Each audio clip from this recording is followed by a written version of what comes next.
एक बात अपने जीवन में सदा उतार कर, घर में अगर तुलसी का क्यारा है तो तुलसी महारानी हमें ये बता देती है कि हमारे घर में सुख आने वाला है कि दुख आने वाला। जैसे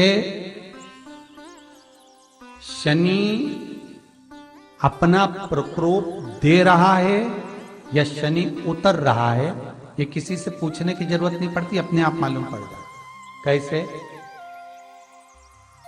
शनि कथा अगर आपने सुनी हो तो उसमें व्याख्यान आता है शनि कथा में, पांव की चप्पल बार बार टूट रही हो,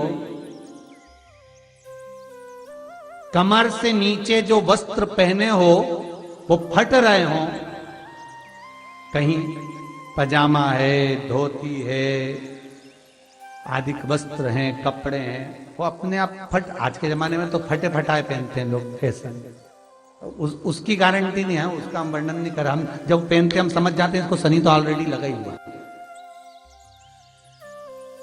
जब उनका घुटना घुटनी सब फटा हुआ दिखता है तो उसमें लग जाता है कि शनि पहले से लग गया बापड़ा, उनके पहने से तो मालूम पड़े। शनि का नियम है, शनि कथा कहती है पांव की चप्पल बार बार टूट रही हो, घिस गई हो, बद्दी टूट रही हो, कुछ कर रही हो, और अगर कमर से नीचे जो वस्त्र पहने हो वो अपने आप फट रहे हो, समझ लेना कि शनि पांव से प्रवेश कर रहा, मतलब अपनी प्रखरता शनि दिखा रहा। किसी मंदिर में गए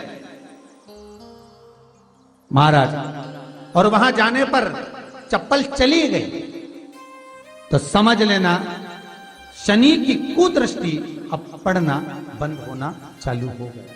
कितना सुंदर कहा है महाराज। जूता चप्पल आज के जमाने में तो फैशन हो गई साहब, घर की चप्पल अलग होती है, बाहर की चप्पल अलग होती है। लोग घर में चप्पल किचन तक में पहन के जाते हैं। अरे पानी ले जाओ सीओर से,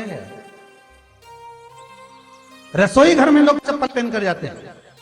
जहां भगवान का प्रसाद बन रहा है, जहां अन्नपूर्णा निवास कर रही है, और पूछो तो किचन की चप्पल है तो माथे पे रख लो। तुम अपनी मां को जरूर देखना है एक बार, वो बूढ़ी मां कितनी बार किचन में चप्पल पहन कर गई, मुझे जरूर फोन कर कर बताना।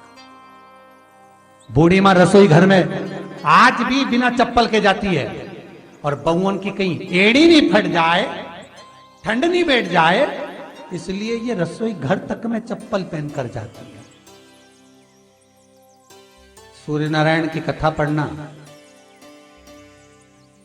शनि महाराज की कथा पढ़ना, और गरुड़ पुराण की कथा पढ़ना, जिन जिन कथाओं का हम व्याख्यान कर रहे हैं उसको पढ़ना जरूर हो। क्या लिखा है?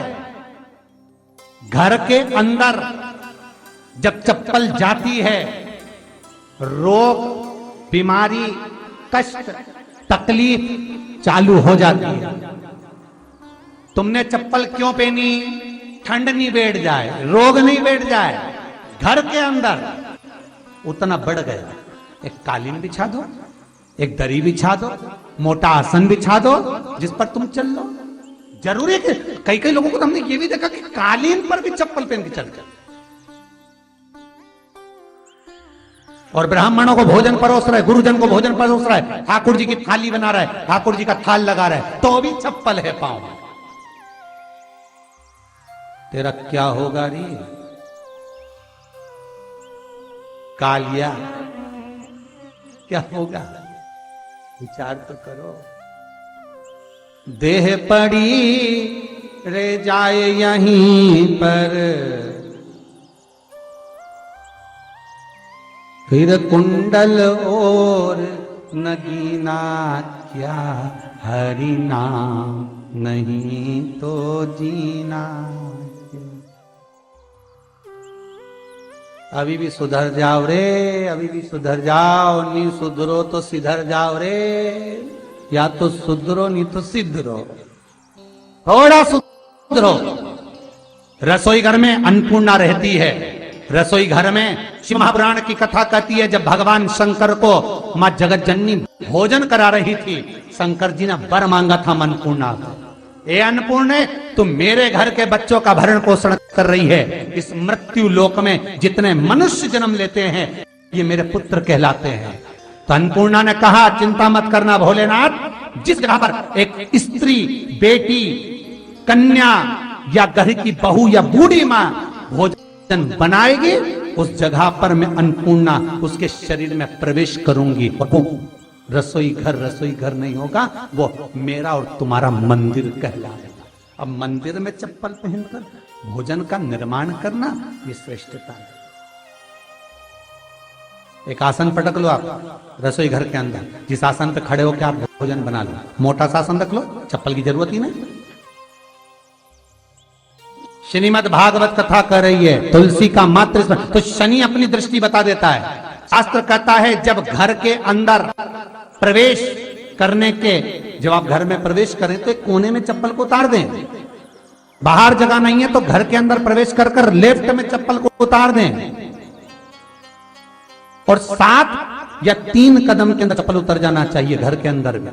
और उसके बाद अगर चप्पल अंदर प्रवेश कर रही है तो राहु केतु शनि के साथ प्रवेश करते हैं, जिसके घर में बीमारी कभी पीछा नहीं छोड़ती। शनि कथा, सूर्य की कथा का स्मरण करिए, आपको मालूम है, पहचान हो जाता है।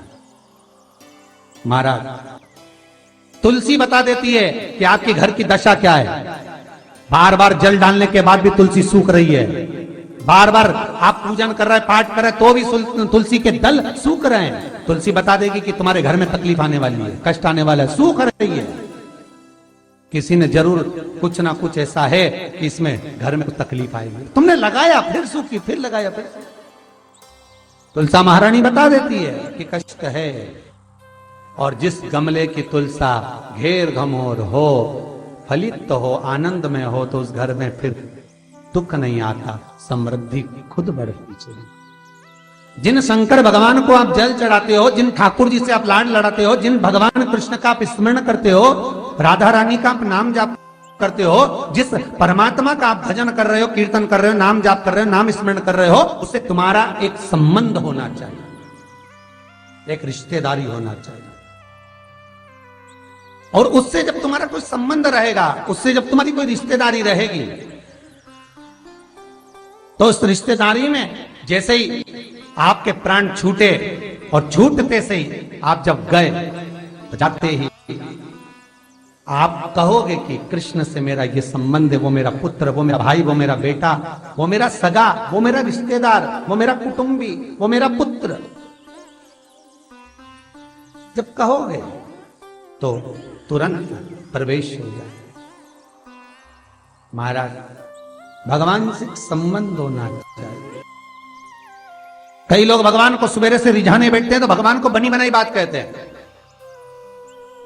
ये पाठ कर लो, ये पाठ कर लो, ये पाठ कर लो, ये स्तुति कर लो, सारा बना बनाया। पर तुमने अपने दिल से कौन सी स्तुति गाई? तुमने अपने दिल से कौन सा भगवान को निवेदन करा, कौन सा नमन करा? बस सवेरे उठना है, नहाना है, भगवान के सामने जाना है, भगवान को नहलाना है, कपड़े पहनाना है, अगरबत्ती लगाना है, थोड़ा सा शक्कर का भोग लगाना।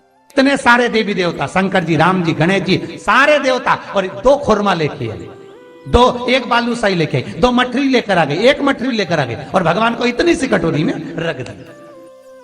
अब बोले, कई लोगों से पूछा, इतनी सी कटोरी में 1 मठरी, 1 खुरमा, और रोज मठरी खुरमा एक साथ नहीं रखती। वो तो आज दिन मठरी का भोग लगा दिया, कल खुरमे का लगाई, परसों गुजिया का, परसों पपड़िया का, कोई डब्बे में भरे भराए रखे रख दिया। और 1 लड्डू रोज लगा देगी, इतना बड़ा। तो पूछा, इतना सा लड्डू और इतने सारे भगवान कैसे खाते होंगे? तो क्या भाव से